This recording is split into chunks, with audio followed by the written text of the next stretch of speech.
All right. I'm excited. I'm really Judy, excited. I was just saying here before I hit record that I'm excited for the opportunity, not just to do the first in-person interview here with Judy. I'm going to introduce Judy here in just a second, but we're gonna start doing this quite a bit. So for those of you that have not been listening in the last 2 or 3 weeks, Deciding to Love is going to continue to iterate. One of the things that we're going to do is more in-person interviews. And I had the opportunity to meet Judy Herman just recently, a week ago at a networking meeting? So, yeah, just about a week ago. And not only does this get to be our first in-person interview for the show, but Judy is also our first licensed therapist on the show. And so I'm really excited. Not only that, then you leveled our whole show up by allowing us to come record in this location here. Beautiful natural light. And we're going to actually do some portraits of you later too. Love with that light. So you. anyway, thank you all so much for joining us. This is Deciding to Love. I'm your host, Nathan Holritz. And as I said, just recently I announced the fact that we're going to be shifting away from, or at least partially away from, the remote interviews. We'll still do them on occasion, but more and more I want to get out and travel to, whether it's across town in this case, or across the country on a plane or on a motorcycle, to meet with our guests, whether it's couples or therapists or other professionals in person. And I just love an in-person connection. I'm sure you do too, Judy. Absolutely. And there's something significant about that. So we're going to try to do this more and more.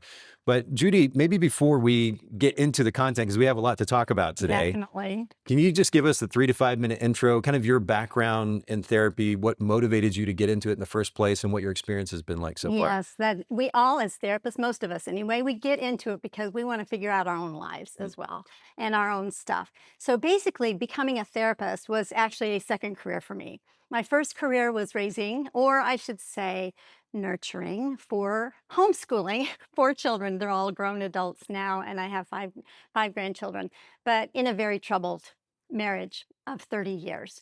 So yeah, trying to figure your life out, and then just being so fascinated with relationships and specializing in relationships has been my thing. But when you can be in a profession that actually nurtures your own soul too, and then you know that you're not alone when you sit across from clients, and you become more, I guess, full of gratitude for your own issues and problems versus like you realize this is a human journey. And so that's why I got into it. There's more to the story, but there was definitely a turning point in my journey and in my marriage when I knew things were falling apart. Well, and speaking of more to the story, you're an author as well. That's right. So we've got a couple of books here: Relationships with Purpose, Secrets to Better Relationships and a Better Life, and then Beyond Messy Relationships, Divine Invitations to Your Authentic Self. The other day when I met Judy, first of all, I was at a networking meeting to promote my web design company. So I didn't expect the opportunity to get a chance to connect with somebody I could have on Deciding to Love. We started chatting briefly. I got so excited, by the way, as you introduced yourself to the room. Yeah. I thought, oh my word, what are the chances, something like this happening? I was so excited. Then we chatted afterwards, and I explained what I'm doing with the show. And not only were you willing to do the show, but then you even offered me a copy of your book and you signed it for me. Yes. I took it home, and I hadn't read a physical book in some time. So it was a nice, refreshing break just to sit down on the couch and do that. But then on top of that, you literally had me laughing out loud as I was reading the book. And I told you that multiple times now. Absolutely. But I'm in the process of reading that book. We're going to link to both of Judy's books in the show notes. And for the podcast, you can also go to decidingtolove.com and link to it there. But Judy, more of your story, more details associated with your story in these books as well, correct? Absolutely. And if you wanted just the really Reader's Digest version. Yeah, please. My story is I've been married to, I've had 40 years of marital experiences to 2 separate husbands, not at the same time. Okay, that first one, of course, of 30 years, having 4 grown children. And then my second spouse, having struggled with bipolar disorder. And he was a remarkable advocate when he was well, and a mental health advocate. But there's more to that story in the book. And this was a book that I couldn't not write. So yeah, there's more. And you were talking to me before we started recording. You said there's some pretty serious stuff in that book. But then as you were describing some of that experience, that's what had me laughing out loud as well. So there's some humorous elements to it as well. Yes, when you write, and I do speaking as well. And so when you share these stories, it can bring an audience or readers into a very deep place there's this balance with bringing them back up and having Mm-mm. some mixture of laughter in the midst of the grief and the trauma. Mm. So yes, and I did want to, yeah, I think I had already warned you. Chapters 5 and 6, make sure you have Kleenexes next to you. Yeah. But if you can't read chapters 5 and 6 because it really, reaches a deep place in your own soul and you're not ready for it, it's okay to skip those, but read the rest of it. It's like psychotherapy in story form, just saying. Well, again, we'll link to those in the show notes so that you all can get a copy and you can check that out. And Judy, we've got a lot to talk about We do. today. Let's get into it. And this, as I said, is the first interview with a licensed therapist. And one of the things that I want to start doing is asking at least some version or variation of this question that I actually sent to you a little bit later, apart from the outline. But it's something that I've been thinking about in the context of deciding to love for a long time. Part of the motivation, you talked earlier about becoming a therapist in part because of your experiences and interests both. Right. Same thing for me. But to be honest, part of the motivation for doing the show for me was, I guess, maybe a bit of naivety. In that I think that romantic relationships, in some ways anyway, can be simple, not necessarily easy. And just to differentiate for those of you watching or listening in, when I think about the idea of simplicity, I think about as few a number of moving parts as possible. I love that. Okay. Yeah. But then we do face challenges. So that's why I say it's not necessarily easy, but simple. When I introduce, and some people might say, well, Nate, you're a bit naive. You're not in a relationship now, or maybe you're in a short-term relationship. Long-term relationships, they're way more complicated than that. But the first couple of episodes or so of the show, if you all haven't listened to this yet, go back and listen. But I highlighted my grandparents' relationship. They were married for 66 plus years. And in just a very, very short interview, if you listen to that, my grandfather reiterates multiple times that at the end of the day, it's not actually easy, but it's simple. You put your head down and decide to love. That's an amazing interview, by the way. Oh, thank you. Loved it. I was super lucky to get to do that. Yes. And I still, and on occasion, I'll go back and listen to it, and it kind of gets me a bit emotional hearing his voice. But to have him as an inspiration and a wonderful example, I think, too, of what a long-term romantic relationship can be. Again, not easy by any means. My grandmother had endless physical challenges for the last 20, 25 years or so of her life. And my grandfather was there helping take care of her. But, I thought I had, sorry, that Hold the was phone. not. Or pause the phone. I'm sorry. No worries at all. While we talk, can I just put it on Yeah, please. airplane mode? I honestly thought it was on airplane mode. It is on airplane mode. I will just turn the whole thing off. Sorry. No worries at all. By the way, I did a piece for, I think many years ago for I think it was Channel 3 or somebody, Okay. for Valentine's Day, and how technology can, interfere with relationships. Be disruptive. Yeah. Be disruptive, even having it on the table if you're having dinner with Isn't that someone. wild? Yeah. So anyway, let Well, me go we ahead. were to kind of break the fourth wall for those of you listening or watching. Before we got started, Judy and I were talking about the kind of the wonderful element of imperfection in an interview. Sometimes, I don't know if you all listen to podcasts a whole lot outside of this one, but sometimes a podcast can be over edited and it just feels a bit robotic and a little bit fake. I like something like that happens. It's a little bit more realistic and natural. We made this happen at the front We end. won't so judge there you too go. much, Judy.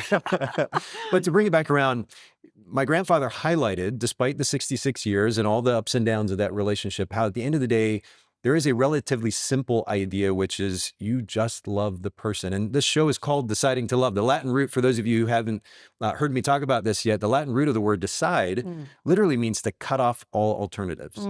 So bringing it back to my naivety, Judy, and I want to get your take on this, is if you truly decide to love someone, that decision coupled with your partner who has made a similar decision, to me, seems like it could translate to a relatively simple relationship. And where it gets complicated, again, not the facing life challenges. We're going to all deal with that, and that can be challenging. That's not necessarily easy.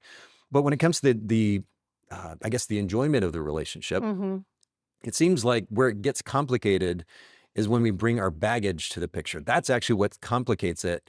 And that romantic relationships themselves, even long-term romantic relationships, don't necessarily have to be complicated. I'll be the first to admit that might be naive, but I want to get your take on that idea. the idea that relationships can be simple and not complicated. Yeah, and I guess simple in the sense that, a lot of times, well, and myself included at one point or another, I've been in various short-term and long-term relationships over my life. Uh-huh. And certainly I have my own baggage, and that Right. baggage has its impact on the relationship, my perspective, the other person's experience, et Mhm. cetera.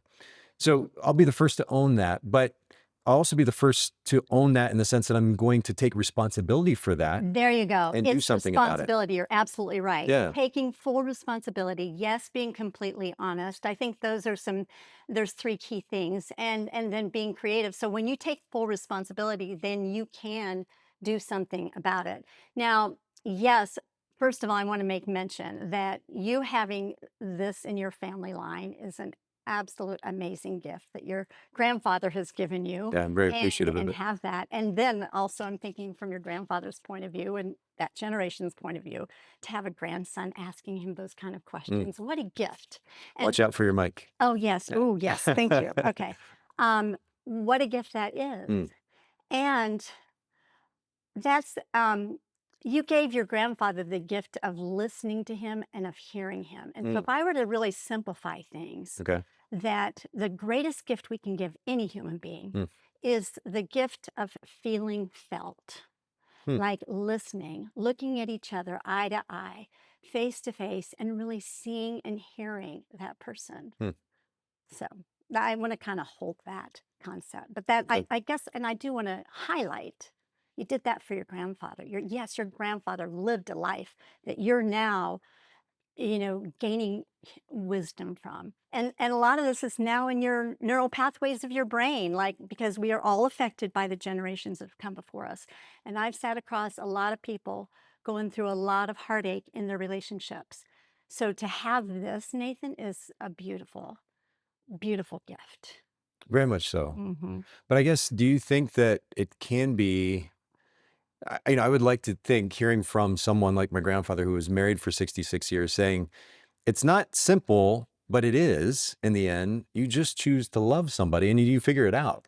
In my mind, again, the bit of naive perspective, I guess you could say, is um, when I choose to love somebody, I know that there are going to be challenges that come along, but I Yes. don't think it has to be complicated as long as I'm willing to own my baggage and they're willing to own their There you baggage. go. Reciprocal is what you're Yeah. talking about. That's the part in and having a partnership that whether one person doesn't just give, give, give, and the other one take, take, take. Hmm. If you've got that kind of dynamic, there's something that needs to change. And so when couples do come to see me, I let them know up front that couples counseling or working with couples, it's not the individuals.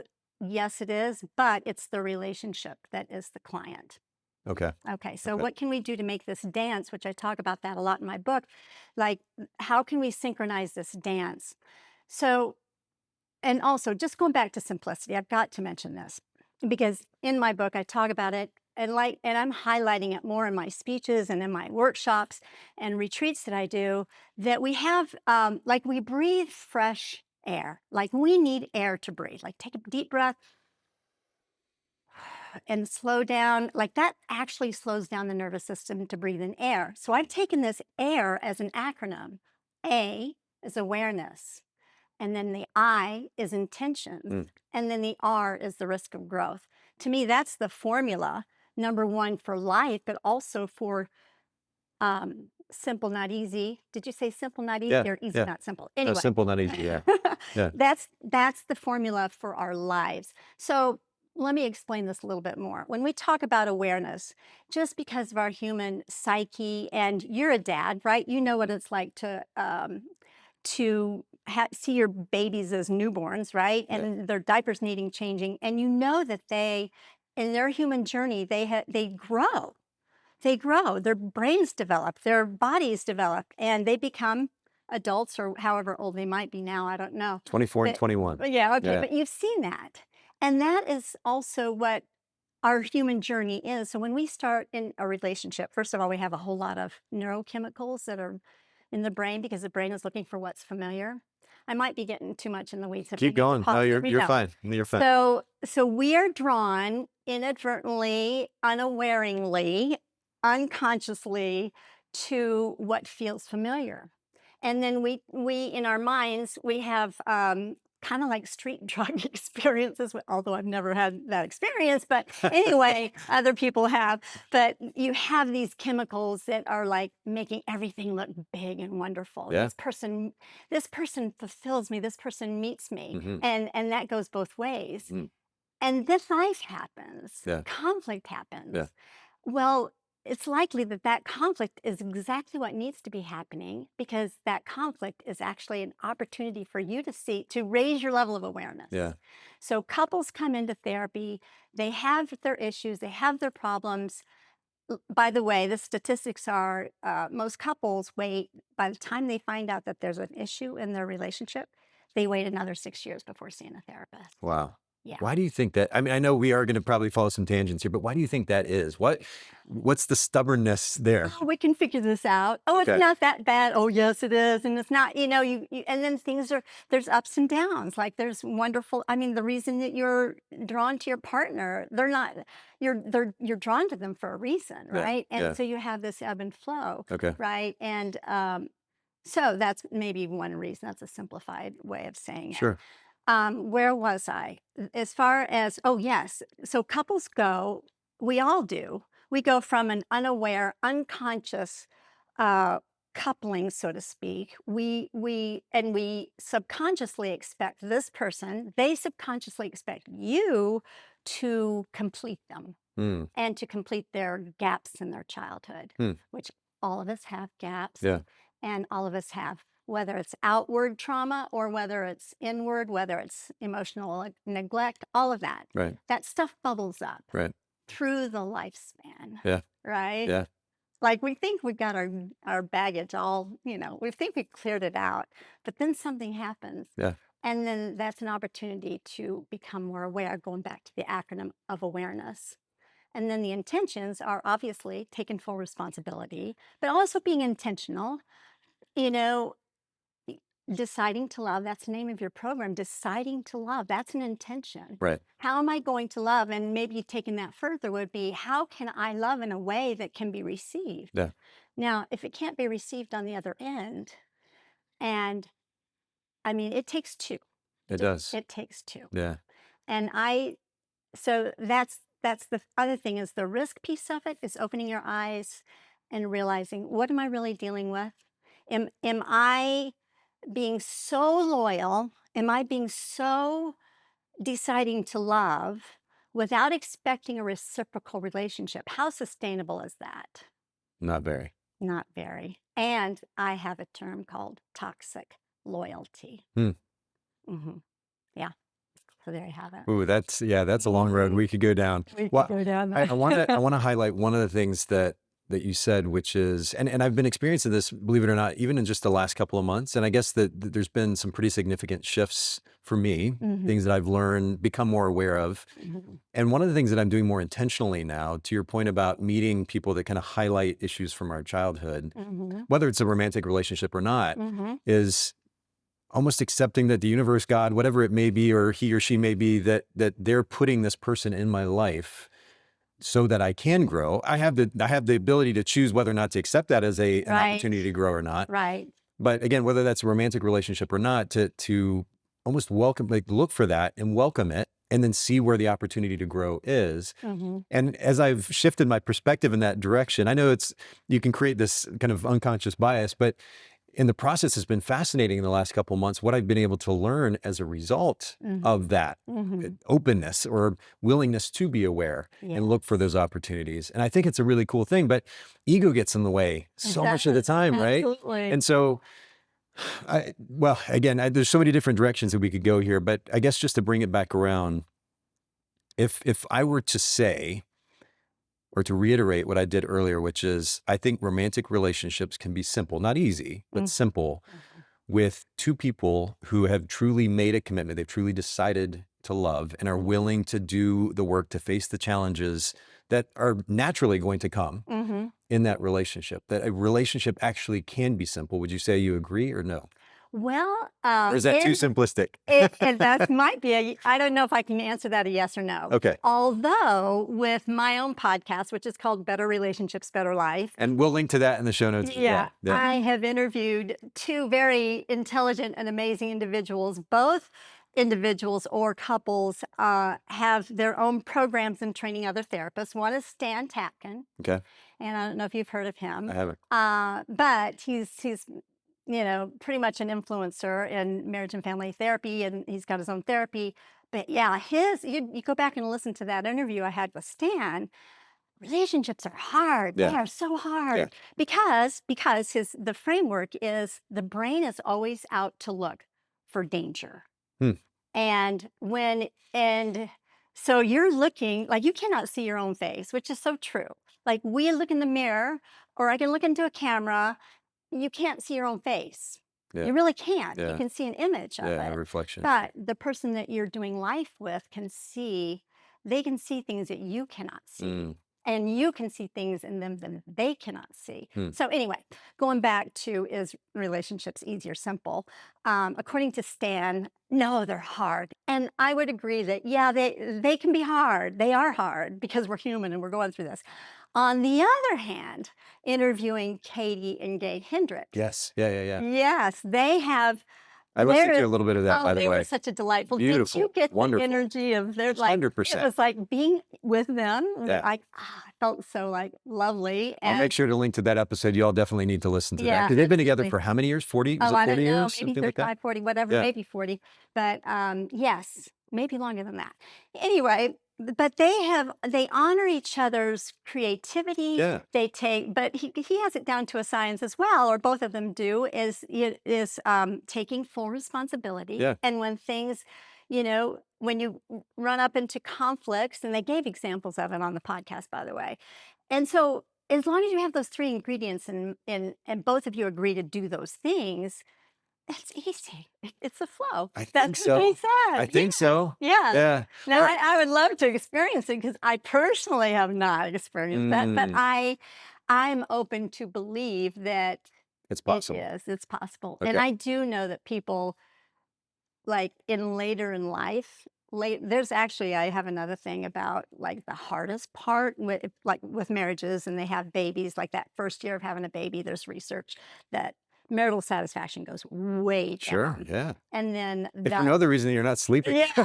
So there's two phases of a marriage in Mm. which, number one, when you first have a baby that first year, and when the kids are teenagers, that's really a hard time of life for a marriage. So we go through these seasons, but supposedly the best time of a marriage is when you're first married, no kids, and after all the kids are gone. Yeah. Yeah. So there you have it. I'm sure your grandfather did. Even they had their waves. That's the thing I would course. challenge is, yes, like we are fluid, we're not fixed. And to get beyond a fixed mindset.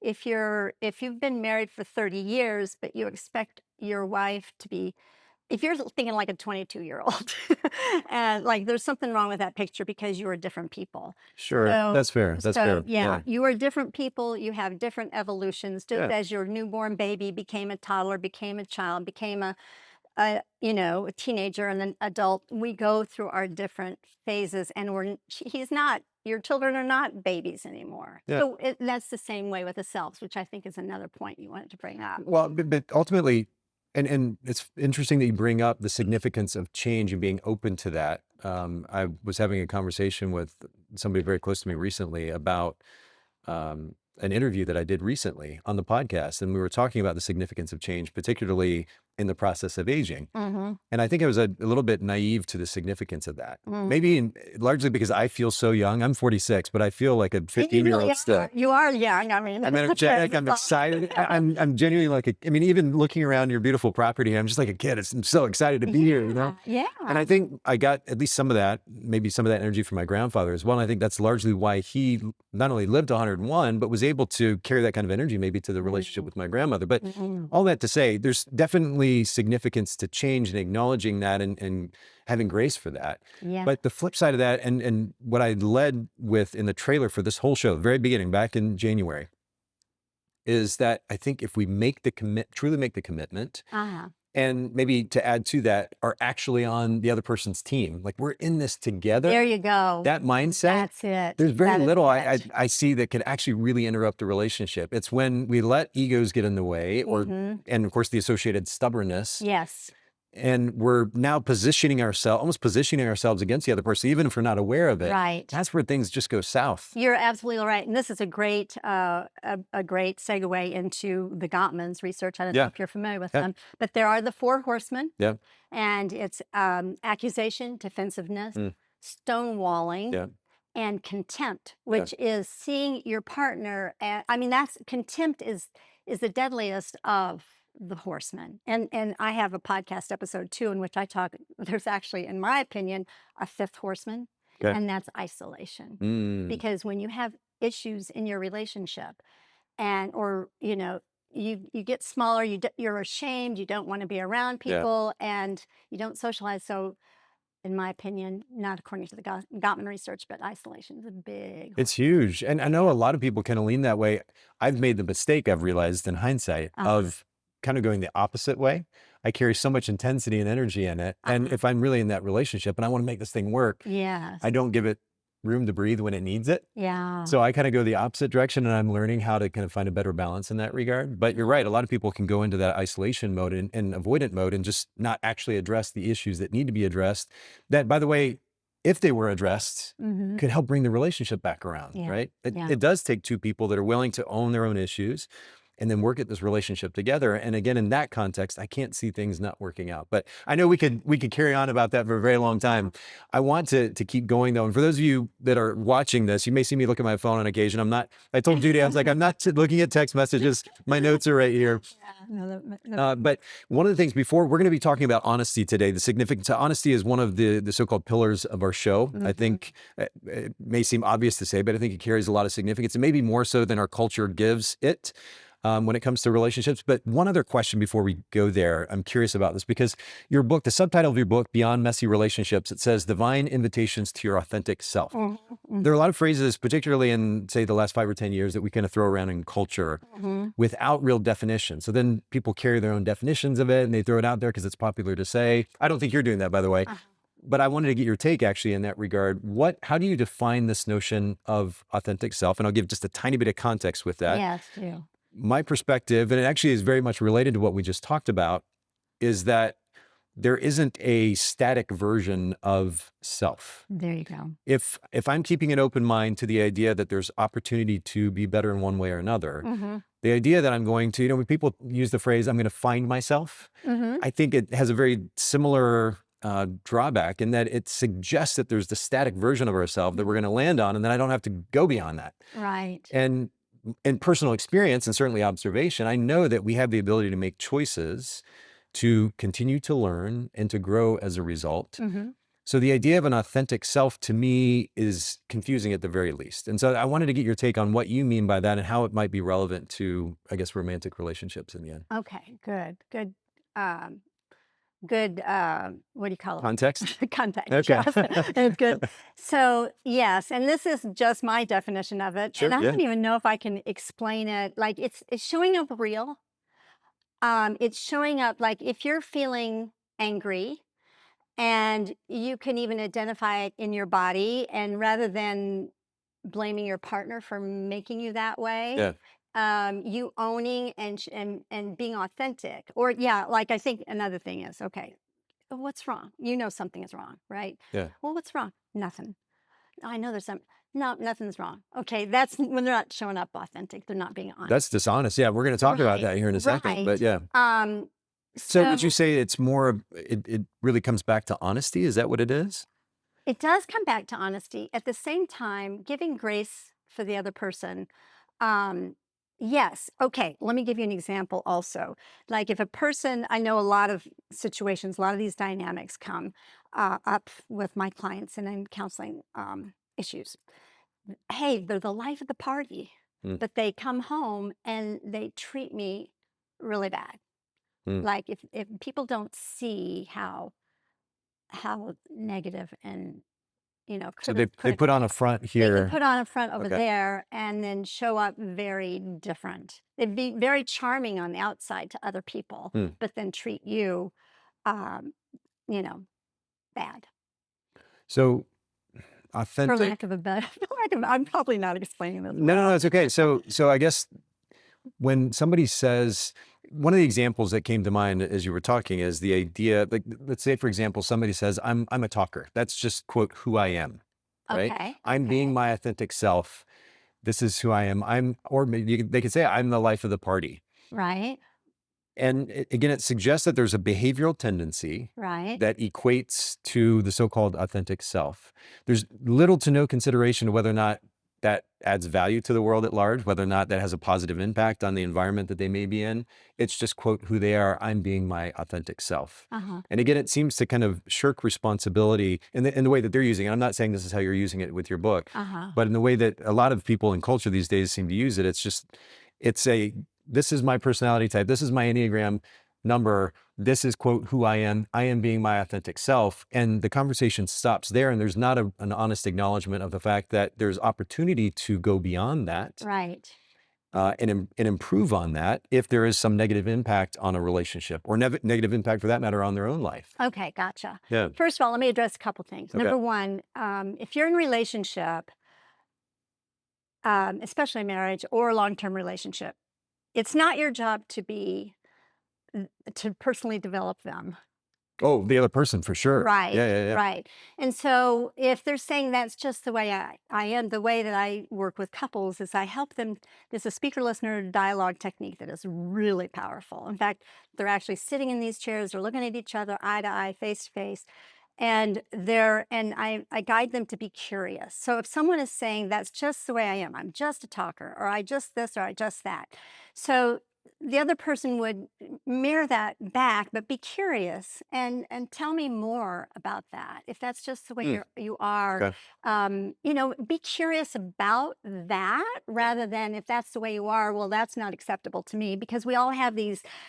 We all have, like I said, we have some unconscious intentions. Mm, Going back to our yeah. awareness, Fair. Yeah. intentions, and risks. So Yeah. we're raised in awareness. And what are your intentions? What are your intentions about wanting to change this person if they are a talker and they say that's just the way I love Oh, to talk? sure. Yeah. And is it that you really want them to listen more? I think so. I think I see where you're going, and the reason that I bring up the way that other people are behaving isn't because I think that it's my job to change them. What But becomes it frustrating. is for some others, I'm just saying. Oh, no, no, no. Your listeners will get that. No, and I know I've been guilty of it. I won't You're point a it good out. guy. No, no, You're a no. good guy. This is not a perfection thing. This is certainly have been Yeah. guilty, but I think in the context of a romantic relationship, it can be super frustrating to be on the other side. And this isn't actually not just romantic relationships, friendships, business partnerships. I've experienced this in family relationships. To be on the other side of somebody who's not willing to take ownership for their behavior, and it's just, this is who I am. Right.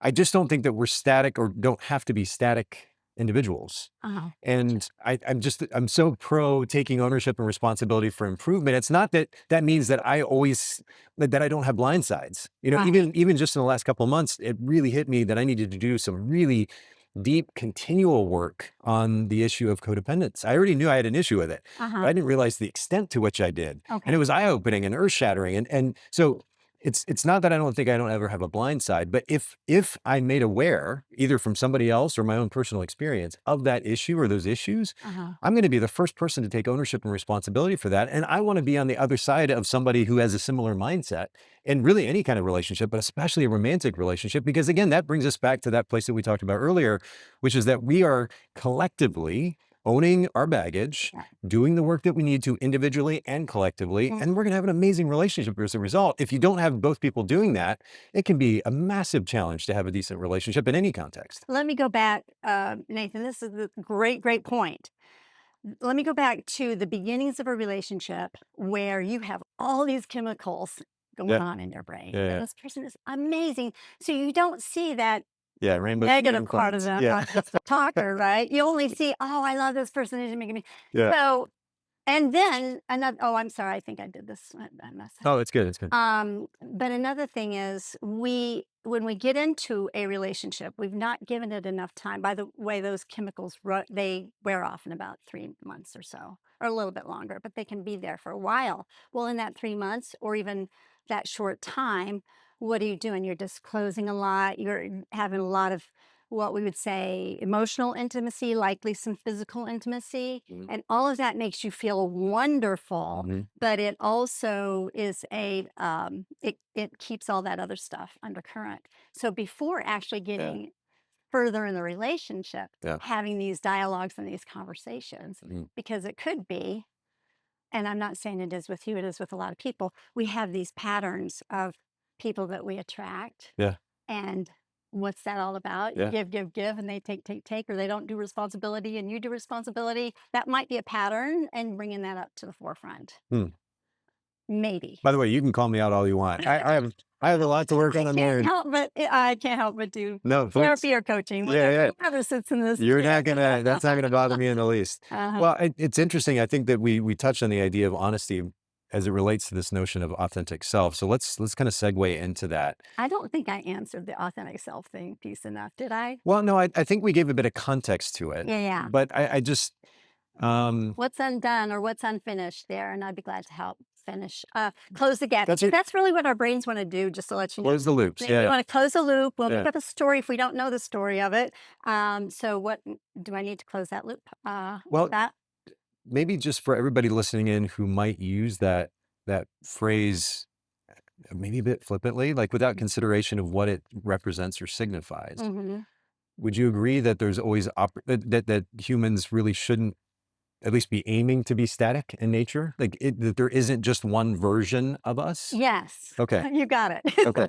And if they say that they want to find themselves, the invitation is to explore, be curious about that. Mm, What does finding yourself mean? mm. Or if they are using, I want to just be authentic, I can't show up and be real in this relationship. Well, maybe they are tiptoeing on eggshells around you. What's that all about? Okay. Do Okay. you see what I'm That's a good saying? perspective. So being curious about them, and I mean, I got my definition of authenticity because my journey has been, oh, I have discovered, like I discovered when I got out of or began to think that I was really like showing up very, very small and tiptoeing, and it was like so much a pattern for so long.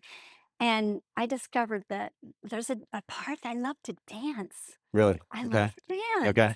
And I did ballet dancing. I hired a high school girl to to teach me. So, like, I discovered my authentic self at that particular time through dancing and movement. And that's actually, I use that analogy a lot because we are in relationship with another, and it's like a synchronized ballroom dance with that person. Mm, You do it really good, mhm. okay? And then when one person has this awakening or this awareness or they grow, actually, this happened for my book launch. I had two professional dancers on stage during my book launch, and I had them demonstrate that synchronized dance Okay. dysfunctionally, even though it was dysfunctional, and they really were able to synchronize their dance really well. Oh, interesting. And then one would grow, and the Yeah. other still wanted to dance that way. Yeah. And that was a real challenge for some amazing, very talented professional dancers to do that. But it was beautiful. And then demonstrating what it's like to be dancing in this resilient, growing dance. So the dance is changing, isn't it? So at least for you, authentic, it seems in part means that you're able to kind of drop a filter. Does that make like you realize that you enjoy dancing? It makes you feel good in one way or another, It right? does. And maybe that's not something that you would necessarily pop out and do in front of everybody, but or is it? I don't know. The idea of being my authentic self to another person or in front of other people, it seems like people are suggesting in some way that they're dropping a filter, but maybe it has a different significance. I think the way that I see it is that the relationship itself is a dance. Okay. So for me and my journey, I think with both men that I chose, I take full responsibility for choosing these men. And I grew up in a culture that wife is submissive, man's supposed to be the head of the Sure. house and Yeah. blah, blah, blah. And so I was that smaller submissive person. And And so I was growing out of that identity. Mm. And so, yeah, discovering that, oh, there's a part of me I haven't owned yet, which that You goes were into suppressing it. suppressing it. Yeah. Yeah. And I didn't know. And I love what you said earlier in this conversation, Nathan, that you like your grandfather was like, he had this childlike part about him. He did. Really, to And the end. you do. I Yeah. would say claim that. I'll own it. That's part of your authentic Yeah. self, in my opinion. Yeah. That going back to that fun loving. And for me as a child, it was like having adventures and being curious and creativity and bringing that into my life. But our relationships with whatever rules we have gone through or okay. dances that we're used to Okay. have suppressed that. I hope that's a good. No, I think it's actually a good segue into our conversation about honesty, because in order to, I think anyway, in order to have a great romantic, long-term romantic relationship, you need intimacy. Intimacy requires trust. And I think in order to have real trust, you need true and brutal and actual consistent honesty. Uh-huh. That's my take, and we're going to talk about that some more. But when I think about the idea of letting my guard down Mm-hmm. and dropping the filter and being my so-called authentic self, the kind of no holds barred, unfiltered version of myself, Mm-hmm. I think in an intimate relationship, there's room for that. The only pushback that I would give in that context would be if it's not adding value to that relationship. And in fact, if it's inhibiting that relationship in one way or another, based on whatever our intentions may be, Mm-hmm. then I need to be willing to take some ownership for that and make a shift, and not just continue to throw out, I'm just being my authentic self. Because it seems like Right. it's used almost like an excuse a lot of times. Does that make sense? Right. Um, yes. And when you get further into my book, you'll see there was a lot of self-deception that I had Oh, yeah. personally. I'm guilty. Yeah. And a lot of then denial and self-deception that, and I wasn't aware of this, but my unconscious state of being in connecting with first husband, my unconscious agenda that was coming out, I didn't know it at the time. Oh, he'll never know this shameful secret part of myself. Hmm. And I hid it from him Hmm. for a long time, this shameful part of myself. And after 2 kids, I came clean with that shameful thing he Hmm. had no Hmm. idea about. Hmm. That was a huge turning point. Yeah, I can imagine. And could have, I mean, to me, I had a 30-year marriage. Yes, I've had this 30-year marriage, and that was not sustainable, that ended in divorce. But you know what? It was a successful marriage. Hmm. And I don't make an assumption anymore that long-term marriages are successful or short-term marriages are not. It's like this was meant to be for my own growth. So anyway, there's It's all more to we the story. make of. It'll be a spoiler alert. Okay, If I yeah. say anymore. I'm Yeah, not we gonna won't say give too much away for the hook. anything. Well, to kind of bring it back to that honesty conversation, though, I think more specifically, and again, this is just my take, and I want to get yours on this. Absolute honesty in particular, I find some real significance to, at least in my personal experience in the context of a relationship or relationships. If the person on the other side of me knows that they can trust that everything that I say is absolutely honest, that I'm not even a white lie, I don't make room for that. I have a really strong religious background, so it started there. I'm not religious anymore, but I've realized the significance of, if the person on the other side of me can always trust what I say to them, it creates an opportunity, room for intimacy. It doesn't by default mean that there's going to be intimacy. That takes work or intention.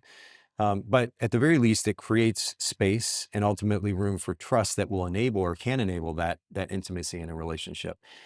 When that's not the case, at least for me anyway, having had enough negative experiences in relationship and innate distrust, if I know that this person doesn't function with that baseline of absolute honesty at all times, it naturally creates this kind of internal dialogue, a red flag, a question mark in my mind, because I can read people's expressions and behaviors and the nuance of the way that they're communicating pretty well.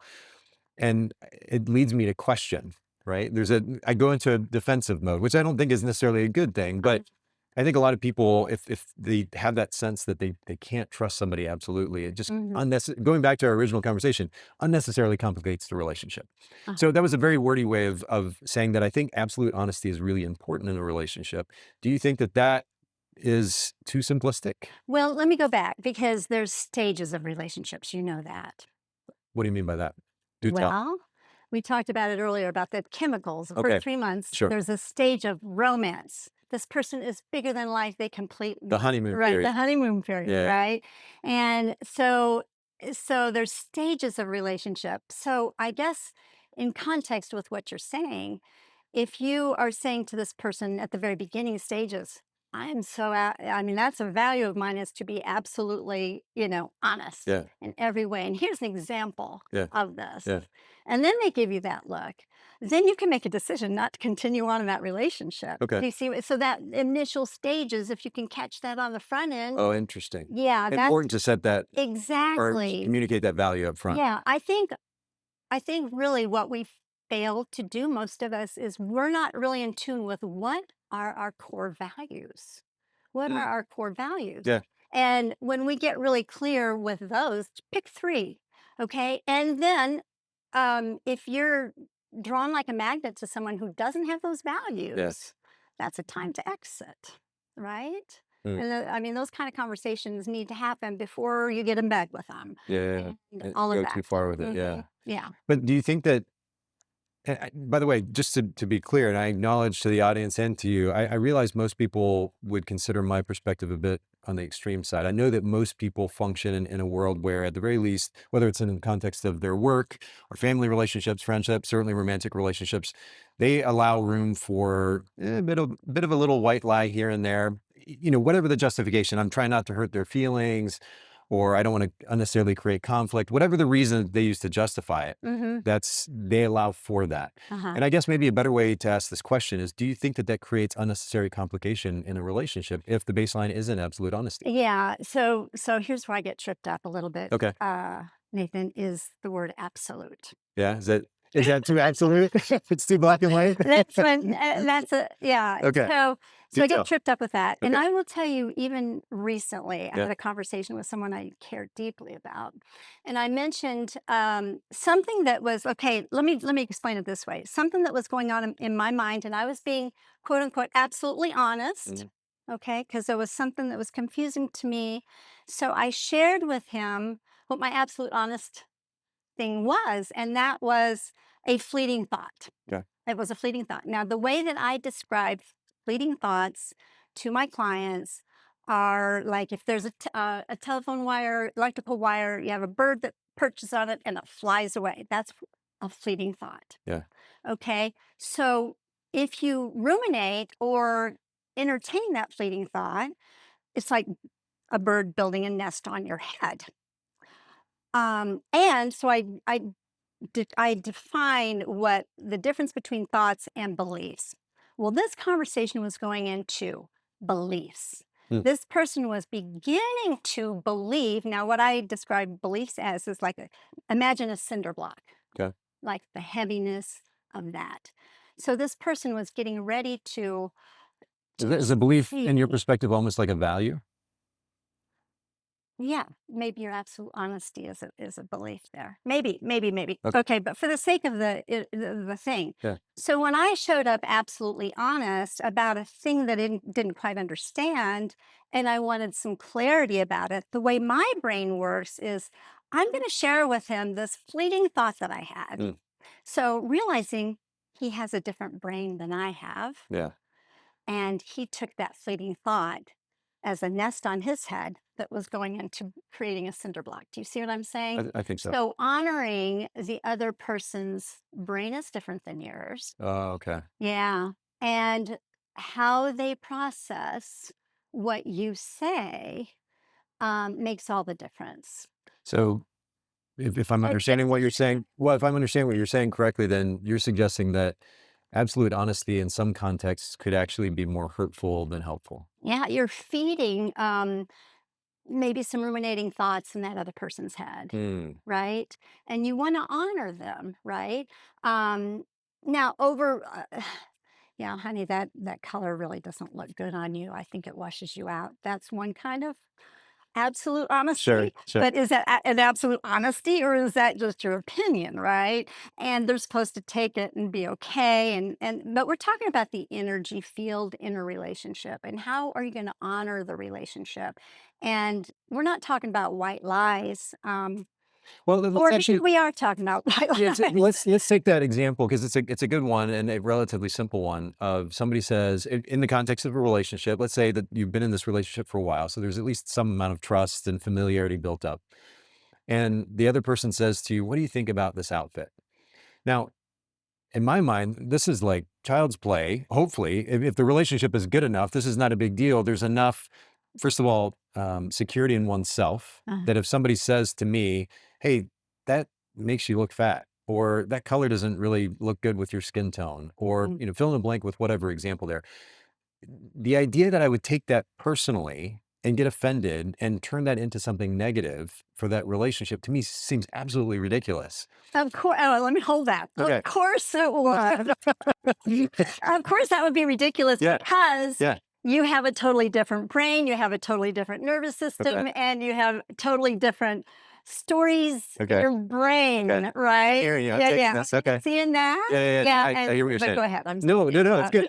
That's the kind of pushback I want. This is good. Okay, Yeah. okay, good, good, good. But again, yeah, and I guess maybe my black and white thinking does cause some potential issues in the context of a nuanced Bingo. relationship. Yeah. Black and white thinking is like, yeah, that's All my exes are laughing as they're listening right now. Yeah. yes, we want movement, we want flow, and black and white, we got lots of movement and flow. What needs to so yeah. But I guess the pushback for me is that going back to that idea of unnecessary complication in relationships, if there is no ego involved, particularly in as simple a conversation as, "Hey, what do you think about this outfit on me?" If the person on the other side of me is also secure in themselves and they also can trust what I'm about to say to them because they know I'm absolutely honest, and we're just comfortable in that type of dialogue. And you have an AI Imagine. avatar for this, don't you? What do you mean? No, I mean an AI agent. Are they called AI agents these days? Are you into AI? Oh, yeah, I use it, but I'm not I'm sure in the context of this what you mean.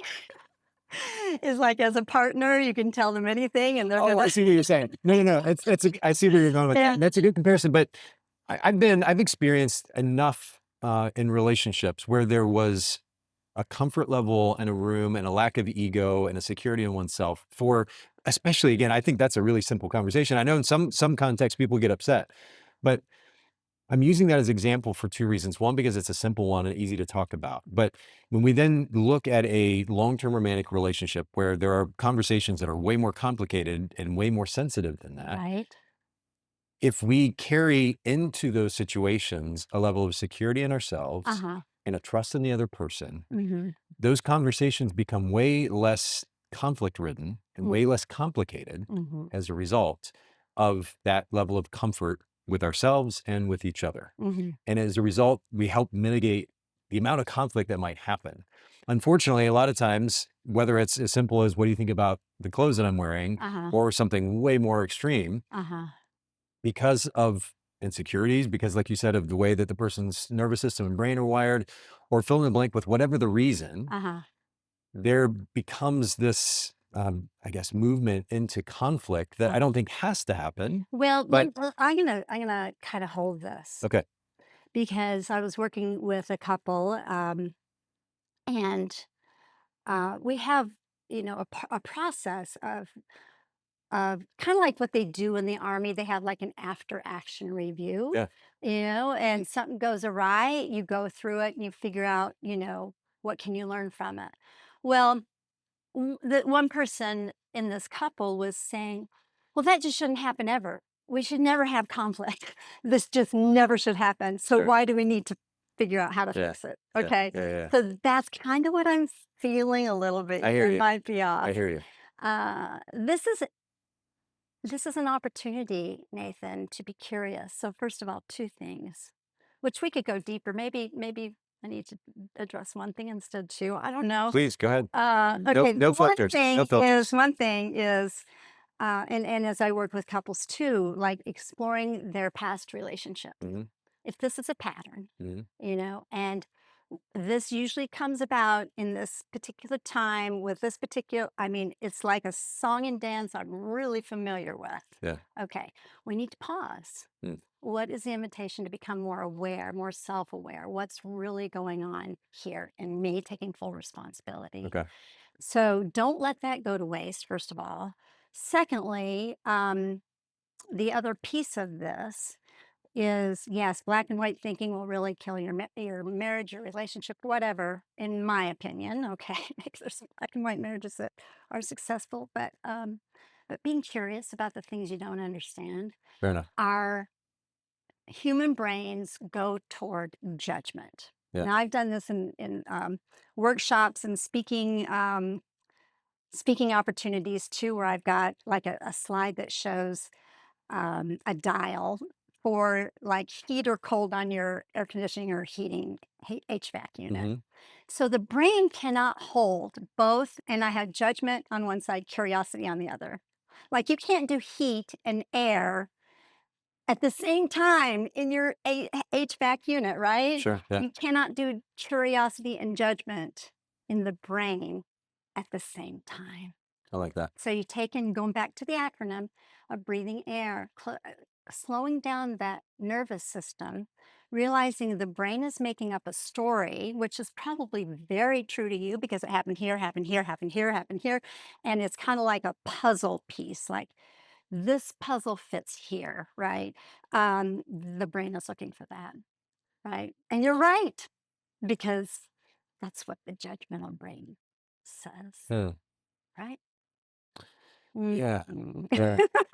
Nuance. Heaven forbid there might be nuance, right? Uh, so, yes, the relationship needs curiosity, genuine curiosity, Yeah. shutting off the judgment and finding out what is the deeper piece of this, right?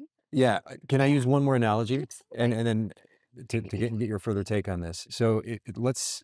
I happen to be a personal trainer on the side. It's something that I got my certifications for. Mhm, Really, it's just a passion of mine, and I got the certification so I can, I can offer services. But mhm, um, when it comes to fitness, and I have a brother who's actually in the medical field as well, and he sees this with patients. mhm, Uh, People have endless reasons and excuses, and whether it's emotional stuff or physical stuff, baggage, if you will, that they bring to the conversation, but mhm, ultimately reasons or excuses as to why they're not willing to do even simple things mhm, that will translate to objective improvement in their physical fitness and mhm, or health. mhm. We can be curious and accommodate Yes, nuance all day long, but at the end of yes. the day, if they're not willing to take simple objective steps that we have proven over and over and over and over again Uh-huh. have success, Right?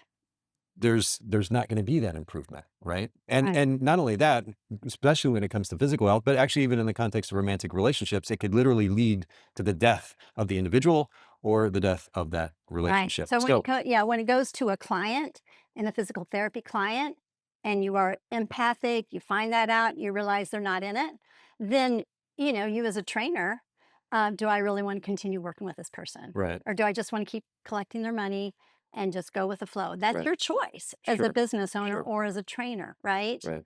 Yeah. I just kind of wanted to pause there. Hmm. But I guess to that point, then at what point do we say, all right, enough of the curiosity and let's move to the black and white? Because Okay. Yeah. Let me does that address make this sense? too. Do you see Yes, that as a it does. comparison? It Okay. does. Okay. Invitation here, Okay. invitation, Yes. because I've worked with a lot of people and I've had attorneys in my office trying Right. to work out the black and white Okay. relationships. Okay. Who's right, who's wrong, right? Yeah. And even doctors and others. I do a lot of work with people that, high professionals or whatever. But what works in their profession, like if you're a surgeon, you want that person to be very black and white. You want them to be very certain as they do surgery, Yeah. right? Yeah. It doesn't work in the relationship. It doesn't work. So what works there doesn't work here. And and I'm going to go back to something you may or may not be aware of, but you might be like inadvertently or subconsciously have an agenda Sure. for them to improve themselves, or then you're putting yourself into this person is my project, and that will also kill a Or at the very relationship. least, a judge in that A context. judge, Yeah. project, Yeah. yeah, I'm right, Yeah. you're wrong. That's going to kill your relationship. So what we need is we do need, you know, we need openness, yes. We need honesty, yes. We need room to be emotionally safe. And if their refusal to do what you need or that what you really want in a relationship, that's a time to face, have a come to Jesus meeting. And a lot of people don't want to do that. Sure. But it's time to ask yourself, can I live with this difference? Can I grow with this person? And I think if you've got 4 kids in a 30-year marriage, that's really hard, Yeah. Yeah. very hard. Yeah. If you're just starting out and I mean, anyway, I think it's all hard. It's all hard because we are wired for connection and we accept what's familiar. But if is this making you a smaller person being in relationship with them? I would say your authentic self is calling you to live by your values. Let's become aware. Hmm. What are deal breakers? Yeah. Have that on the front end, best you can. Fair enough. Hmm. I like the challenge. Okay. Let's talk about you mentioned the word safety, and maybe as we close here, we can talk a little bit about how to, even if it's not black and white, absolute honesty. How can we create a safer environment in the context of a romantic relationship to encourage that vulnerability and ultimately that honesty with each other, to encourage, in the bigger picture, intimacy or trust and intimacy? Are there a few specific ideas that would help couples with that? Curiosity. It just can boil down to, am I curious? Hmm. Can I be curious about this? Can I, yeah, and whether that's it. I don't know if I can make it any more simple than that. So curiosity creates safety because the other person doesn't feel like you're judging them on one form or another. Remember, I'm going to go back to what I said at the beginning. Yeah. The greatest gift you can give another human being is to feel felt, to feel heard, and to feel understood. Hmm. Now, in dialogue, you may not agree. You may not agree, but you can understand them. Yeah. Like if you walk away from something, I just don't understand. I just don't understand. Well, you're making a choice not to understand. Hmm. The choice, deciding to love, deciding to understand, is going deeper. And what is it that's coming out of you? Because we are not all knowing about our own lives, right? Sure. So, and to take ourselves off the high horse of my way's better than yours and blah, blah, blah, blah, blah. Yes. You got to think my way, you got to, do this. So the relationship is a unit, right? You bring in your past, you bring in your stuff, and you bring in all of these epigenetic things, right, that have been passed down. Mm. But it's being aware of that, being conscious, And ultimately and curious. deciding to love in that way. Sometimes Yes. deciding to love is deciding to love in a way that you let go. Mm. I, Mm. my body was saying, you're either going to cry right now or just laugh at that because it hits home. Point taken. Oh, Yeah. Yeah. hey, Point taken. No, it's good. I'm glad. Yeah. I'm glad this. That's good. I think it's a good way to finish up our conversation for now. And like you said, I think there's opportunity to come back and dig into some I would other love things too at some point. Absolutely love it. So for those of you listening in and didn't expect to listen to a therapy session, there you go.